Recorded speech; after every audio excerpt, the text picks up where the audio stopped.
Hi everyone and welcome back. What if I told you that the Australian government can legally take your savings and your super pretty much whenever it wants? Not just tax it, not just freeze it, but take it, convert it, use it to bail out banks or to fund itself in a crisis.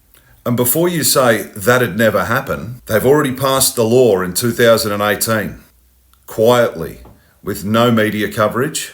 Well, that's a little strange, isn't it? Almost no politicians in the room. It was just what we call a voice vote. That means no names were recorded as to who voted yes or no. But the law was passed, and guess whose money they targeted? Not corporations, yours. Your bank deposits, your superannuation. Those are the two places that Aussies think that their money's safe. The two places that the law now allows them to bail in or manage when things go bad. And here's the craziest part. You think that you're saving for your retirement, but you're actually funding the very system that was designed to take it every single payday. Today I'm going to show you exactly how the law changed, who has the power, how your super is actually used, and why obviously the media never told you. This isn't some kind of conspiracy, this is legislation. Before we go any further, everything in this video comes directly from official government legislation. Anyone can access it. Parliamentary records, ASIC, APRA, and super fund documents. I'm obviously not giving any financial advice here. I'm just sharing publicly available facts that they didn't expect you to read. So let's begin. We'll start with one of the biggest lies in Australia. Your super is your money. That's what they'll say. That's what they'll tell you all the time. That's the claim. The truth is, no, it's not.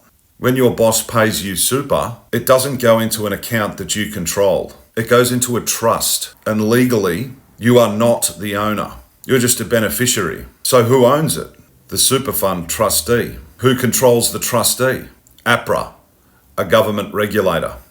So that means you can't access it, you can't decide how it's invested. You might be able to pick yourself a conservative or a high-risk option, but you can't decide which actual companies you want to invest in or not. You can't stop them from changing the rules, and in a crisis, you have zero legal power to stop them using it. Just think about that for a sec. If something is truly yours, you can touch it, you can move it, you can withdraw it, you can say no. Can you do any of that with super? No. And why is that? Because deep down, it was never designed for your control. It was designed as a national pool of capital. It's considered a national asset, a giant pot of $3.5 trillion that the government can manage in the national interest. If you think I'm exaggerating here, I'll show you the legislation shortly in this video. And before anyone says, not me, I've got a self-managed super fund, let's clear that up straight away. Having a self-managed super fund gives you a little bit more responsibility, but not true ownership. With self-managed super, you're called the trustee, but you still fall under the same government act. And guess what? Break one of the rules and they'll remove you. In a financial crisis, they can freeze you. We may issue directions to any superannuation entity in order to protect financial system stability. Any means all of them. Industry funds, retail funds, even self-managed funds. So no, self-managed super fund doesn't free you. It just puts a nicer label on the same cage. Now let's go one layer deeper, because what I'm about to show you will make you question everything that you thought you knew about who really owns your money. Let's talk about the 2018 bail-in law. Bail-in. This is where it gets a bit crazy. In 2018, the Australian government passed a law that almost no people know about.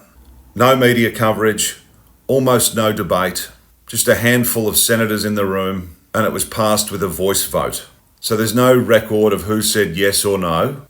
So why so secretive, I wonder? Because this law gave the government and APRA the power to do something unthinkable, and that is to bail in your savings. Not tax it, not freeze it, but bail in. What's a bail-in? You've probably heard of a bailout. That's when the government gives money to a failing bank. A bail-in is the opposite. The bank takes money from the depositor to save itself. It's happened in Cyprus in 2013. People woke up one day and 40% of the savings were just gone, legally stolen to stabilise the financial system. And everyone said, well, thank God, that could never happen in Australia.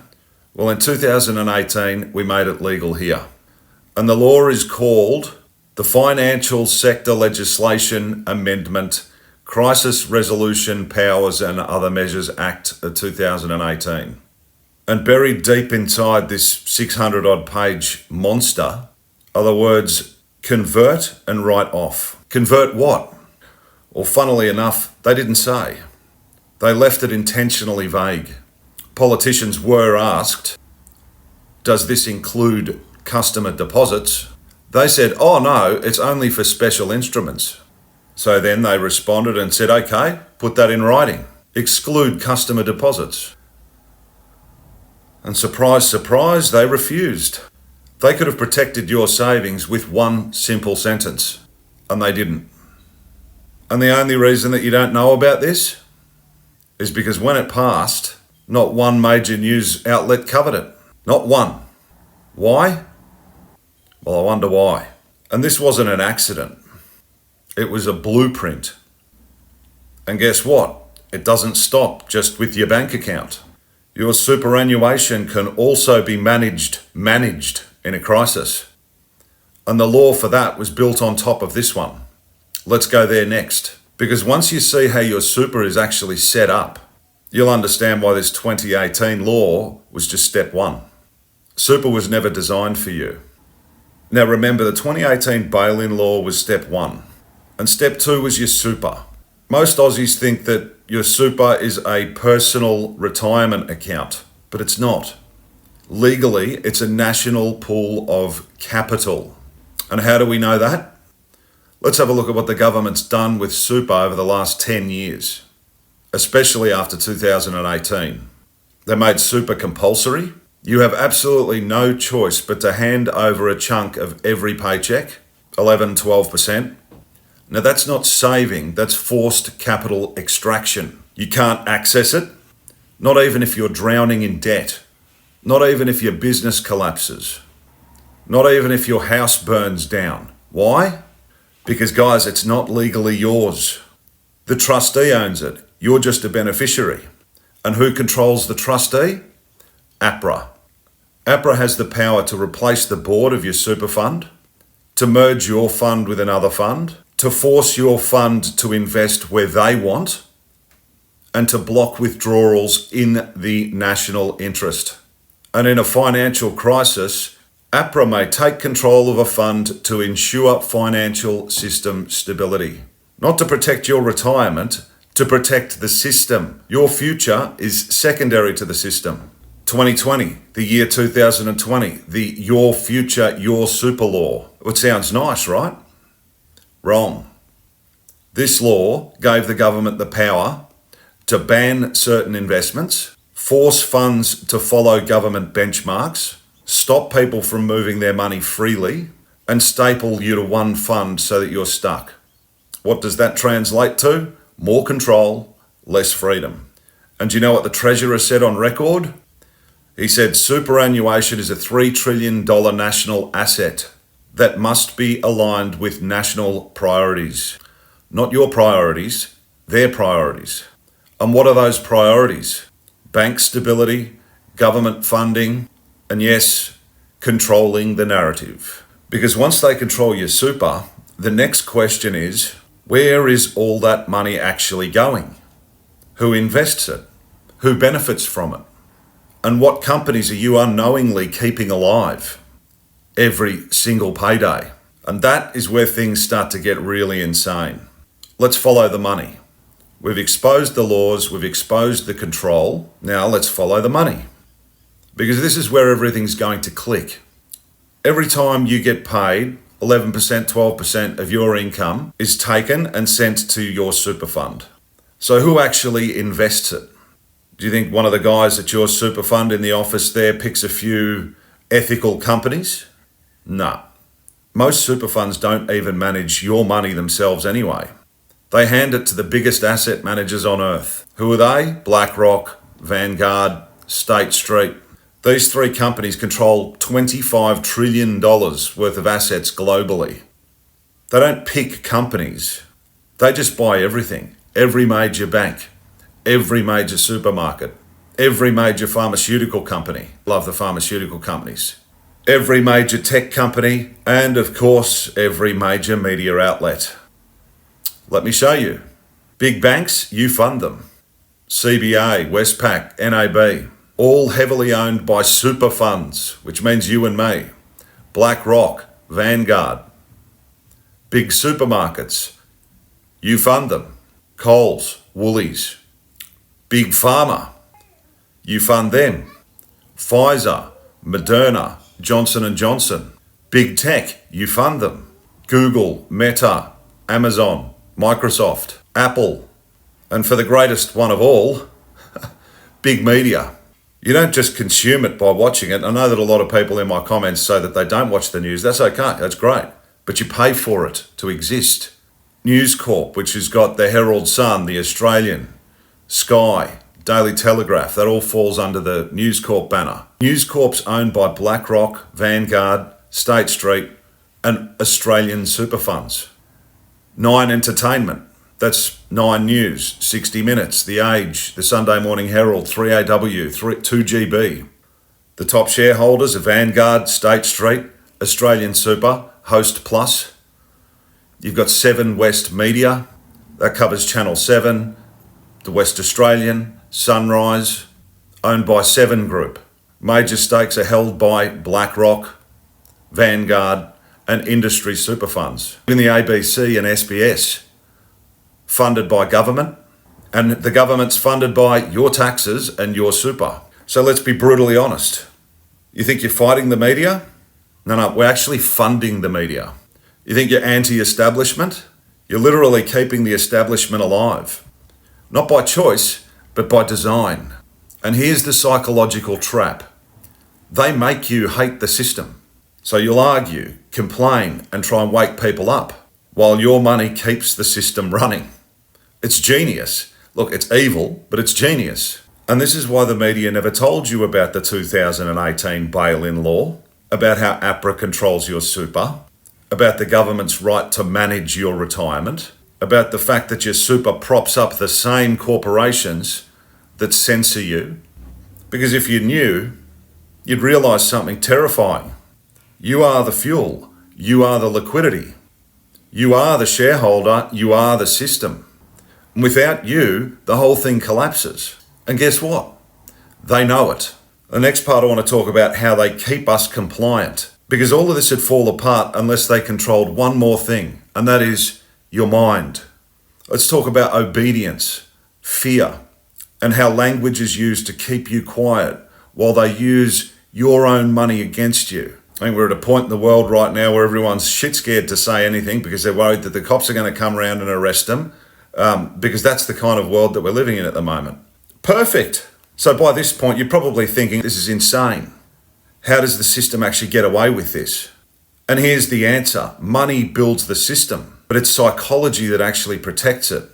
They don't need chains. They don't need guns. They just need you to obey without asking any questions. And there's 3 powerful tools that they use to do it. And the first tool is fear. Fear is the fastest way to shut down critical thinking. If we don't act now, the economy is going to collapse. If we don't pull in emissions right now, we're all going to be flooded with, rising sea levels and so on. If we don't pass this law, if we don't wear face masks, if we don't get vaccinated, everyone's going to die. And if you question this, you're dangerous. You're downright dangerous. You're putting people's lives at risk. Fear turns intelligent people into compliant people. The second tool that they use is authority. Humans are wired to obey uniforms, titles, and experts. Trust the experts. Put someone behind a podium, dress them up, give them a badge, put a logo in the corner of the screen, you got yourself instant credibility. Then the media comes and repeats it, politicians echo it, and corporations enforce it. And because your money funds all 3, they all follow the same script. The third tool they use is language. This is the most subtle and the most brilliant. They don't say control, They say safety. They don't say censorship. They say misinformation policy. They don't say we're taking your money. They say emergency powers or systemic stability. They use soft words to hide hard actions. And the scariest part? We've been trained to repeat the language ourselves. And here's the truth that they'll never say out loud. Obedience isn't forced, it's engineered through fear, through authority, through language, through repetition. And once you understand this, you see why most people never fight back. They don't even realise that they're submitting. But you now see the system. And once you see it, you can't just unsee it. So the question then becomes, well, what do we do with this knowledge? Is there a way out? Or are we actually trapped in a game that we can't win? Well, let's talk solutions. Because I think that there are solutions, and they don't start with riots or violence or outrage. They start with clarity. And that's where real power begins. Let's talk about things that we can actually do without burning the system down, if you like. So now you see it with clarity. The laws, the money, the control, the psychology. And you might be thinking, okay, I get it, but what can I actually do here? And here's the truth. You don't need to protest. You don't need to riot. You don't need to overthrow anything. Systems like this don't collapse from violence. They collapse from awareness. Let me give you 4 powerful steps that anyone can do, starting today. The first thing is know what you actually own. Most Aussies have never done this. Every super fund has to legally publish a document called the Portfolio Holdings Disclosure. It shows every single company that your money is invested in through your super fund. Look it up, scroll through it. I'll put one up on the screen. It's a 2-second exercise off your super fund's website. Scroll through it, have a look at the companies. You're going to see everything under the sun under there. News Corp, Nine, CBA, Woolies, AusNet. You know, how many people would be invested in AusNet? I know that they're not very popular out in the country. If you do that, you'll never see the world the same way again. The second thing that we can do is ask questions that they don't want you to ask. Super funds like to pretend that you're just a customer, but legally you're a member, you're a beneficiary, and that does give you some rights. Email them, call them, ask them. Do you use BlackRock or Vanguard? Do you vote on shareholder resolutions yourselves? What companies must you invest in, or what companies are you forced to invest in? Am I able to opt out of certain industries? If it's just one person asking, it's going to be ignored. 10,000 people asking though, that's going to have some impact. Every movement starts with somebody saying, hold on a second, please explain that. And the third thing we can do is talk about it. And this is huge. Silence protects the system. Conversation exposes it. Sit around the dinner table having a chat about it. Talk about it with family, with friends, with co-workers, not in a ranty way, but in a calm and factual way. And when everyday people start saying, did you know that the government can legally use your super during a crisis? The illusion's going to crack. The system's greatest fear is an informed public. The fourth thing you can do is try to think differently. The real battle isn't actually external, it's internal. The system wants you obedient, emotional, and distracted. And you beat it by being calm, rational, logical, and wide awake. When you see the game, you stop being a pawn and you start becoming the one thing that the system can't control. And that is an informed, independent mind. So just in closing, super was sold to us as some form of security. Security for our retirement. Security for our future. But somewhere along the way, it stopped securing our future and started securing the system.